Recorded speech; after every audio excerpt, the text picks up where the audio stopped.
അതെ, നമ്മുടെ നാട്ടിലെ അപ്പനമ്മമാരോട് എന്തോരം പറഞ്ഞാലും മനസ്സിലാവത്തില്ല. സ്വർണം ചോദിച്ചു വരുന്ന ആണുങ്ങൾക്ക് പെണ്ണ് കൊടുക്കല്ലേ, നിങ്ങളുടെ മക്കളെ കൊടുക്കല്ലേ കൊടുക്കല്ലേ എന്ന് പറഞ്ഞാൽ മനസ്സിലാവില്ല. എല്ലാവരും പറഞ്ഞില്ലേ, തിരുവനന്തപുരത്ത് 200 പവൻ കൊടുത്ത് സ്നേഹം വാങ്ങിയ ഒരു അമ്മയുടെയും മോളുടെയും കാര്യം. രണ്ടുപേർക്കും 15 ദിവസം കഴിഞ്ഞപ്പോഴത്തേനും സൈനൈഡ് കഴിച്ച് മരിക്കേണ്ട വന്നു.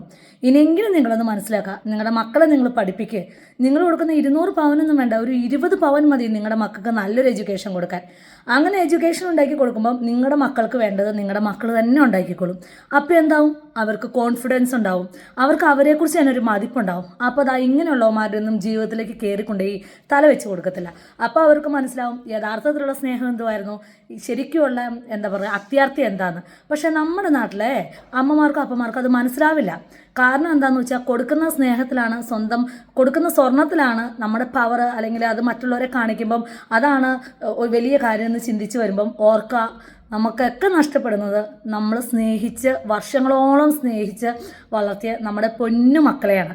അതുകൊണ്ട് സ്വർണം ചോദിച്ചു വരുന്നവന് നിങ്ങളുടെ പെൺമക്കളെ നിങ്ങൾ വിൽക്കാതിരിക്കുക, പഠിപ്പിക്കുക.